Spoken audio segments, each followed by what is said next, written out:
ഇപ്പോൾ കേരളത്തിൽ തൃപ്പൂണിത്തറയിലെ ഒരു അംഗൻവാടി കെട്ടിടം, അതിന്റെ മേൽക്കൂര പരിപൂർണമായും തകർന്നു വീണു എന്നൊരു വാർത്ത വരുന്നുണ്ട്. ഏറ്റവും അവസാനമായി ഇപ്പോൾ ഞാൻ ഇങ്ങോട്ട് വരുമ്പോൾ എനിക്ക് കിട്ടിയ വാർത്തയാണ്. അപ്പോൾ ആ വാർത്ത നിങ്ങളുടെ മുന്നിൽ അവതരിപ്പിച്ചതിന് ശേഷം ബാക്കി കാര്യങ്ങൾ അവതരിപ്പിക്കാമെന്നാണ് ഞാൻ വിചാരിച്ചത്. എന്തുകൊണ്ടാണ് ഞാൻ അങ്ങനെ ഒരു തീരുമാനമെടുത്തതെന്ന് പറഞ്ഞാൽ, നമ്മുടെ നാട്ടില് ഏറ്റവും, അതായത് ഒരു അംഗൻവാടിയുടെ മേൽക്കൂരയാണ് തകർന്നു വീണിരിക്കുന്നത്. നമ്മൾ പെട്ടെന്ന് എനിക്ക് ഒന്ന് സ്ട്രൈക്കായത്, അവിടെ 5 വയസ്സിന് താഴെയുള്ള പിഞ്ചോമനകളാണ് അതിനകത്ത് ഇരിക്കുന്നത്. എത്ര കുട്ടികൾക്ക് അപകടം പറ്റി, കുട്ടികളല്ലോ മരിച്ചോ എന്നാണ് ഞാൻ പെട്ടെന്ന് ആകാംക്ഷയോട് വാർത്ത ഒന്ന് പരതിയത്. പക്ഷേ ഭാഗ്യത്തിന് ആശ്വാസമായത് അവിടെ കുട്ടികളാരും ഉണ്ടായിരുന്നില്ല എന്നാണ്.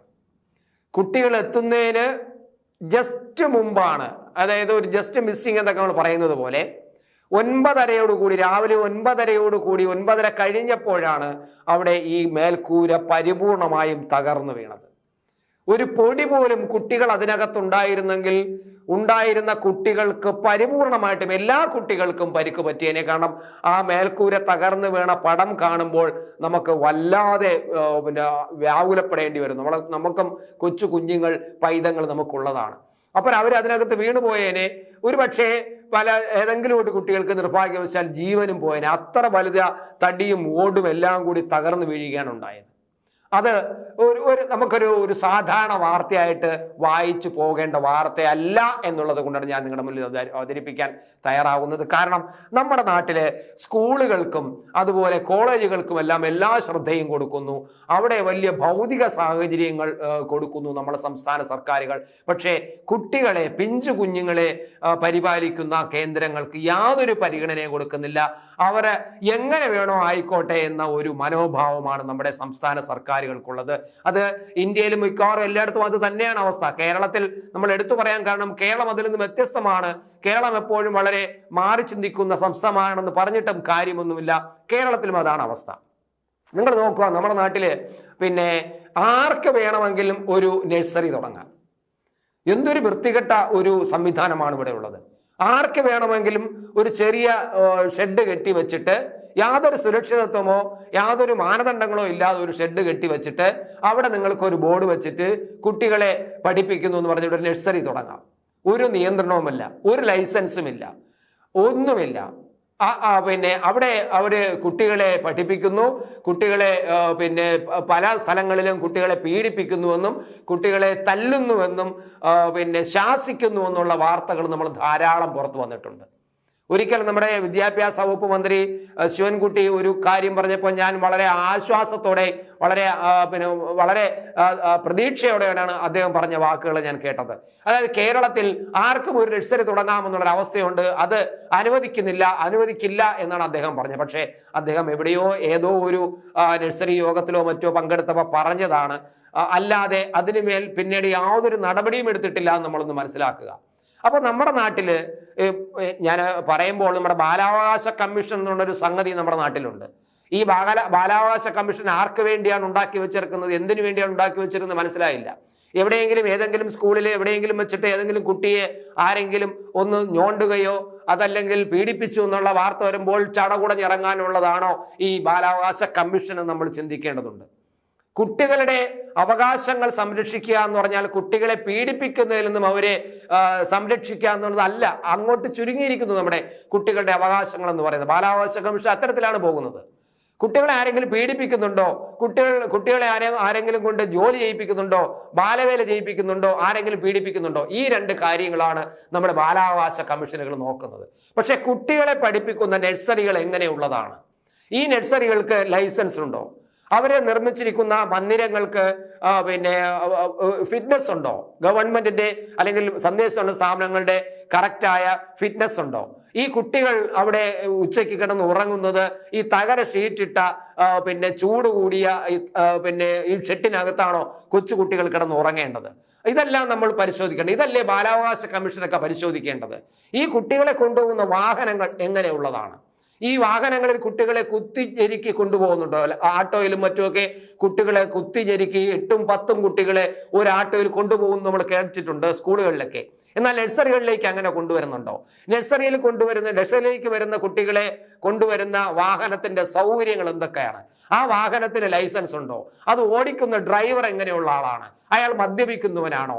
അയാൾ വൈകുന്നേരങ്ങളിൽ ബഹളം വയ്ക്കുന്നവനാണോ? അയാൾ മാന്യമായിട്ട് ജീവിക്കുന്നവനാണോ? ഇതൊക്കെ നോക്കണ്ടേ ഈ ബാലാവകാശ കമ്മീഷൻ? പക്ഷെ ലോകത്ത് നിങ്ങൾ നോക്കുക, മറ്റു പല ലോകരാജ്യങ്ങളിലും അതല്ല സംഭവിക്കുന്നത്. പല ലോകരാജ്യങ്ങളിലും കുട്ടികൾക്കാണ് അവിടുത്തെ അവരാണ് ഫസ്റ്റ് പ്രയോറിറ്റി. അവരാണ് ഏറ്റവും പ്രധാനപ്പെട്ട പൗരന്മാർ.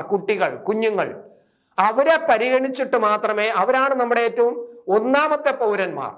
ഇവിടെ നമ്മൾ ഒന്നാമത്തെ പൗരൻ നമ്മൾ കാണുന്നത് പ്രസിഡന്റിനെയും പ്രധാനമന്ത്രിയെയും അല്ലെങ്കിൽ രാഷ്ട്രീയ നേതാക്കളെയൊക്കെയാണ് നമ്മൾ ഒന്നാമത്തെ പൗരന്മാരെ കാണുന്നത്. അവർക്ക് പോകാൻ വേണ്ടിയിട്ട് 40-45 വാഹനങ്ങളുടെ അകമ്പടി, ഒരു ആംബുലൻസിന്റെ അകമ്പടി, പിന്നെ എന്തെല്ലാം ഇതാണ് നമ്മൾ കാണുന്നത്. പക്ഷേ കുട്ടികളുടെ വാഹനങ്ങൾക്ക് പോകാൻ നമ്മൾ അകമ്പടി കൊടുക്കാറുണ്ടോ? കുട്ടികളുടെ വാഹനങ്ങൾ അവരെ ശ്രദ്ധിക്കാറുണ്ടോ? വാഹനങ്ങൾ ശരിയാണോ, അവർക്ക് ഫിറ്റ്നസ് ഉണ്ടോ നോക്കാറുണ്ടോ? കുട്ടികളെ പഠിപ്പിക്കുന്ന ഈ നഴ്സറികൾ എങ്ങനെയുള്ളതാണെന്ന് നോക്കാറുണ്ടോ? അതല്ലേ നമ്മുടെ നാട്ടിൽ നടക്കേണ്ടത്. നാളത്തെ പൗരന്മാരാണ് നാളെ നമ്മുടെ രാജ്യത്തെ നിയന്ത്രിക്കേണ്ടവർ, നമ്മുടെ ഭരണത്തെ കൊണ്ടുപോകേണ്ടവർ, നമ്മുടെ ഭാവി രാഷ്ട്രത്തെ നയിക്കേണ്ടവർ. ആ കുട്ടികളെ ഏതെങ്കിലും ഒരു തുക്കട നഴ്സറികളിൽ കൊണ്ടിരുത്തി പഠിപ്പിച്ച് പദം വരുത്തേണ്ടവരാണോ നമ്മൾ? ഇതല്ലേ നമ്മൾ ആലോചിക്കേണ്ടത്. ഇതൊക്കെയാണ് ഞാൻ ഈ വാർത്ത വായിച്ചപ്പോൾ എൻ്റെ മനസ്സിൽ ഉയർന്നത്. അത് ഞാൻ നിങ്ങളുടെ മുന്നിൽ അവതരിപ്പിക്കുന്നു. നിങ്ങൾക്ക് യോജിക്കാം, യോജിക്കാതിരിക്കാം. ഇനി തൃപ്പൂണിത്തുറയിലെ ആ സ്കൂൾ, തൃപ്പൂണിത്തുറയിൽ എന്ന് പറയാൻ, തൃപ്പൂണിത്തുറയിൽ ഉദയം പേരൂരിനടുത്തുള്ള കണ്ടനാട് സ്കൂളിലാണ് ഇത് സംഭവിച്ചതെന്നാണ് ആയ ഒരു സേവിയർ, ലിസി സേവിയർ എന്ന് പറയുന്ന ആയ പറയുന്നത്. അവർ വന്ന് ഈ കെട്ടിടം തുറന്നിട്ട് അതിനകത്ത് കയറി എല്ലാം അടിച്ച് വൃത്തിയാക്കി, തൂത്ത് വൃത്തിയാക്കി, തുടച്ച് പുറത്തിറങ്ങി. അങ്ങനെ നിൽക്കുമ്പോൾ പുറത്തിറങ്ങാൻ ഇങ്ങനെ അടിച്ചു വൃത്തിയാക്കി തീർന്നപ്പോഴത്തേന് എന്തോ സൗണ്ട് കേട്ടു. അവരെന്തായാലും വരാന്തയിലോട്ട് ഇറങ്ങി, വരാന്തയും തൂത്ത് വൃത്തിയാക്കി വീണ്ടും ഒരു സൗണ്ട് കേട്ടു. പെട്ടെന്ന് അവർ പുറത്തോട്ടിറങ്ങി. അവർ ഈ പുറത്ത് മുറ്റത്തോട്ട് ഇറങ്ങിയപ്പോഴേക്കും ഇത് തകർന്ന് തരിപ്പണമായി താഴെ വീണു എന്നാണ് അവർ പറയുന്നത്. അവരും തൽക്കാലം രക്ഷപ്പെട്ടു എന്നാണ്. എന്തൊരു വലിയ ദുരന്തം. നമ്മുടെ നാട്ടിൽ ഏറ്റവും വലിയൊരു വാർത്ത, ഒരുപക്ഷെ ഈ റോഡ് അപകടങ്ങളൊക്കെ നടക്കുന്നത് പോലെ വലിയൊരു വാർത്ത ആകേണ്ട സംഭവമാണ്. ചാനലുകളും മറ്റുമൊക്കെ കുതിച്ചവിടെ എത്തേണ്ട ഒരു സംഭവമായിരുന്നു. അവിടെ ഒരു കുട്ടിയെങ്കിലും അതിനകത്ത് ഉണ്ടായിരുന്നുവെങ്കിൽ, അല്ലെങ്കിൽ യായെങ്കിലും അതിനകത്ത് ഉണ്ടായിരുന്നുവെങ്കിൽ. എന്തുകൊണ്ടോ ഭാഗ്യം കൊണ്ട് ഇതൊന്നും സംഭവിച്ചില്ല. 100 വർഷത്തിലേറെ കെട്ടിടത്തിന് പഴക്കമുണ്ടെന്നാണ് പഞ്ചായത്ത് അധികൃതർ പറയുന്നത്. അവർ തന്നെ പറയുന്നുണ്ട്. പുതിയ കെട്ടിടത്തിലേക്ക് അടുത്തിടെയാണ് മറ്റ് ക്ലാസ്സുകൾ മാറിയത്. അപ്പൊ ഈ കെട്ടിടം വലിയ കുഴപ്പമാണെന്ന് അറിയാമായിരുന്നു. മറ്റ് ക്ലാസ്സുകളെല്ലാം അവിടെ നിന്ന് മാറ്റി. പക്ഷേ ഈ കൊച്ചു പൈതങ്ങൾ താമസിക്കുന്ന അല്ലെങ്കിൽ അവരിയ്ക്കുന്ന അംഗൻവാടി മാത്രം മാറ്റിയില്ല. ആദ്യം മാറ്റേണ്ടിയിരുന്നത് അംഗൻവാടി ആയിരുന്നു. പിന്നീട് വേണം സ്കൂളുകൾ. ഇപ്പൊ പിന്നീടെന്ന് പറഞ്ഞാൽ അവർക്ക് 2ാം പ്രിഫറൻസ് കൊടുക്കണമെന്നല്ല, എല്ലാവരെയും, കുട്ടികളാണ് നമ്മൾക്ക്, ആ കുട്ടികളെ സംരക്ഷിക്കേണ്ടത്. അപ്പം ഈ അംഗൻവാടിയിലെ കുട്ടികളെ അവിടെ ഇരുത്തുകയും ബാക്കിയുള്ളവരെ മാറ്റുകയും ചെയ്യുമ്പോൾ നമ്മുടെ കുട്ടികളോടുള്ള മനോഭാവവും നമ്മുടെ വിലയിരുത്തലും എന്താണെന്ന് നമ്മുടെ ഭരണകൂടത്തിന്റെയും അധികൃതരുടെയും ഒരു വിലയിരുത്തൽ എന്താണെന്ന് നമുക്ക് മനസ്സിലാകുന്നല്ലോ. എന്തായാലും പുതിയ കെട്ടിടത്തിലേക്ക് അടുത്തിടെയാണ് ക്ലാസ്സുകൾ മാറിയത്. അംഗൻവാടി മാത്രമാണ് പഴയ കെട്ടിടത്തിൽ പ്രവർത്തിച്ചിരുന്നത്. പറയുന്നത് അവിടുത്തെ തദ്ദേശ സ്വയംഭരണ സ്ഥാപനത്തിലെ അധികൃതരാണ്. വാർഡ് ഗ്രാമസഭകൾ ഇവിടെയാണ് ചേരാറുള്ളതെന്നും പോളിംഗ് ബൂത്തായി പ്രവർത്തിക്കാറുണ്ടെന്നും വാർഡ് കൗൺസിലർ പറയുന്നുണ്ട്. ഉച്ചയ്ക്ക് മറ്റു കുട്ടികൾക്ക് ഭക്ഷണം നൽകിയിരുന്നതും ഈ കെട്ടിടത്തിൽ വെച്ചാണ്. പല കുട്ടികളെയും ഇവിടുന്ന് മാറ്റി, ക്ലാസ്സുകൾ മാറ്റിയെങ്കിലും ഉച്ചയ്ക്ക് കൊണ്ടിരുത്തി പഠിപ്പിക്കുന്നത് ഈ കെട്ടിടത്തിനകത്താണ്. ആലോചിക്കുക, എത്ര നിരുത്തരവാദിത്തപരമാണ്, ഈ അപകടകരമാണെന്ന് മനസ്സിലായി. കുട്ടികളെ അവിടെ നിന്ന് മാറ്റി ക്ലാസ് എടുക്കുന്നു. അവിടെ വീണ്ടും ഈ നഴ്സറി കുട്ടികളെ തന്നെ അവിടെ ഇരുത്തുന്നു, അംഗൻവാടി കുട്ടികൾ അവിടെ ഇരുത്തുന്നു. എന്നിട്ട് കുട്ടികൾക്ക് ഉച്ചഭക്ഷണം കൊടുക്കുന്നു അവിടെ വെച്ചാണ്. ഉച്ചയ്ക്ക് വീണിരുന്നെങ്കിൽ അത് തകർന്നു വീണാൽ എന്തായിരുന്നു എന്ന സ്ഥിതി. എന്തായാലും കെട്ടിടത്തിന്റെ ചോർച്ച മുൻപ് ശ്രദ്ധയിൽപ്പെട്ടിരുന്നുവെന്നും കെട്ടിടത്തിന്റെ അറ്റകുറ്റപ്പണി നടത്തിയിരുന്നുവെന്നും പഞ്ചായത്ത് അധികൃതർ പറയുന്നുണ്ട്. തൽക്കാലം പഞ്ചായത്ത് അങ്ങനെയാണല്ലോ പറയുന്നത്. ഞങ്ങൾ നോക്കിയിരുന്നു, ശ്രദ്ധിച്ചിരുന്നു, അറ്റകുറ്റപ്പണിയായിരുന്നു, മാറ്റിയിരുന്നു പറയുന്നു. അങ്ങ് രക്ഷപ്പെട്ടല്ലോ. ഇത് മാറണം നമ്മുടെ നാട്ടിൽ. നമ്മൾ ഏറ്റവും ആദ്യ പ്രിഫറൻസ് കൊടുക്കേണ്ടത് നമ്മുടെ പിഞ്ചു പൈതങ്ങൾക്കാണ്. അത് നഴ്സറി കുട്ടികൾക്കാണ് ആദ്യ പരിഗണന കൊടുക്കേണ്ടത്. അവരുടെ കുട്ടികൾക്ക് എസ്കോർട്ട് പോയാലും, ആ നഴ്സറി സ്കൂളുകൾ പോകുന്ന വാഹനങ്ങൾക്ക് പോലീസ് എസ്കോർട്ട് പോയാൽ പോലും യാതൊരു കുഴപ്പവുമില്ല എന്ന അഭിപ്രായക്കാരനാണ് ഞാൻ. അതിന് എത്ര രൂപയാണ് നമ്മൾ ഗവൺമെന്റ് ഈ ഒരു മുഖ്യമന്ത്രി പോകുമ്പോൾ 45 വാഹനങ്ങളും അതിന് വേണ്ട പോലീസും പിന്നെ ഒരു ആംബുലൻസും പിന്നെ റോഡിൽ മുഴുവനും വടം കെട്ടിയും വാഹനം നിർത്തിയും മണിക്കൂറുകൾ തടഞ്ഞിടുകയും ചെയ്യുന്നത് ആർക്ക് വേണ്ടിയാണ്, എന്തിനു വേണ്ടിയാണ്? ഈ കുഞ്ഞുങ്ങൾ പോകുമ്പോൾ ഒരു വാഹനം, ഈ നഴ്സറി ബസ് വാഹനത്തിന് ഒരു റോഡിൽ കൂടെ പോകുമ്പം എന്ത് സംരക്ഷണമാണ് കൊടുക്കുന്നത്? ഒരു പിന്നെ നഴ്സറി ബസ് അല്ലെങ്കിൽ കുട്ടികളെ കൊണ്ടുപോകുന്ന ബസ് പിന്നെ ഈ സീബ്ര ലൈനിൽ എത്തുമ്പോഴോ എന്തെങ്കിലും സംഭവിക്കും. അങ്ങനെ നമ്മൾ പൊതുവെ ഒരു കുട്ടി സീബ്ര ലൈനിൽ കയറി കഴിഞ്ഞാൽ ഒരു സ്കൂളിൽ പഠിക്കുന്ന കുട്ടി ഒരു ബാഗുമായിട്ട് സീബ്ര ലൈനിൽ കയറി കഴിഞ്ഞാൽ നമ്മുടെ വാഹനങ്ങൾ മൈൻഡ് ചെയ്യാറുണ്ടോ? ഈ പോലീസ് വാഹനങ്ങൾ മൈൻഡ് ചെയ്യാറുണ്ടോ? കുട്ടി അതിനിടെ കൂടെ രക്ഷപ്പെട്ടു പോകണം. രക്ഷാകർത്താവ് കയ്യിൽ പിടിച്ച് സൂക്ഷിച്ചു കൊണ്ടുപോയില്ലെങ്കിൽ കുട്ടിയും രക്ഷാകർത്താവിന്റെ ജീവൻ അപകടത്തിലാണ്. ഇതാണ് നമ്മുടെ നാടിന്റെ അവസ്ഥ. ഇത് മാറണം. ഈ ഒരു വാർത്ത കണ്ടപ്പോൾ എനിക്ക് തോന്നിയ കാര്യങ്ങളാണ് നിങ്ങളോട് പറഞ്ഞത്.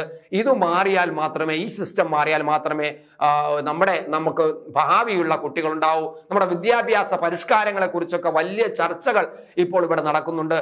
പിന്നെ തോൽപ്പിച്ചാൽ പിന്നെ നിലവാരം കൂടുമോ എന്നൊക്കെ തുടങ്ങിയ ചില ആശയങ്ങൾ ഇവിടെ പ്രചരണങ്ങൾ നടക്കുന്നുണ്ട്. പക്ഷേ കുട്ടികൾ ഉണ്ടെങ്കിൽ മാത്രമല്ലേ നമുക്ക് വിദ്യാഭ്യാസ പരിഷ്കാരങ്ങൾ ഉണ്ടാവുകയുള്ളൂ. കുട്ടികളെ സംരക്ഷിക്കാൻ നമ്മൾ എന്ത് നടപടിയെടുക്കുന്നു? ഇത് നമ്മൾ എന്തുകൊണ്ട് ചർച്ച ചെയ്യുന്നില്ല? ബാലാവകാശ കമ്മീഷൻ അവരുടെ പിന്നെ ബാലവേല നടക്കുന്നോ കുട്ടികളെ പീഡിപ്പിക്കുന്നോ എന്നല്ല നോക്കേണ്ടത്. അതിനേക്കാൾ ഉപരി അതൊക്കെ അവിടെ കാര്യങ്ങൾ നടന്നാൽ അതിന് പോലീസുണ്ട്, മറ്റു കാര്യങ്ങളൊക്കെ ഉണ്ട്, അല്ലെങ്കിൽ നിയമമുണ്ട്, കോടതിയുണ്ട്, എല്ലാം ഉണ്ട്. പക്ഷേ നിങ്ങൾ ചെയ്യേണ്ടത് കുട്ടികൾ നഴ്സറികൾ പരിശോധിക്കണം. നഴ്സറികൾ എങ്ങനെ പ്രവർത്തിക്കുന്നു, നഴ്സറി കുട്ടികളെ എങ്ങനെയാണ് ഇരുത്തിയിരിക്കുന്നത്, അവരെ ഉറക്കുന്നത് എങ്ങനെയാണ്, അവർക്ക് കൊടുക്കുന്ന ആഹാരങ്ങൾ എന്താണ്, അവർക്ക് സംരക്ഷണം കൊടുക്കുന്നതാണ്, അവരെ പഠിപ്പിക്കുന്ന ആയമാർക്ക് എത്രമാത്രം ക്വാളിഫിക്കേഷൻ ഉണ്ട്, അവർ മാന്യമായിട്ട് കുട്ടികളോട് പെരുമാറുന്നുണ്ടോ, സ്നേഹത്തോടെ പെരുമാറുന്നുണ്ടോ, ഇതൊക്കെയാണ് ബാലാവകാശ കമ്മീഷൻ പരിശോധിക്കേണ്ടത്.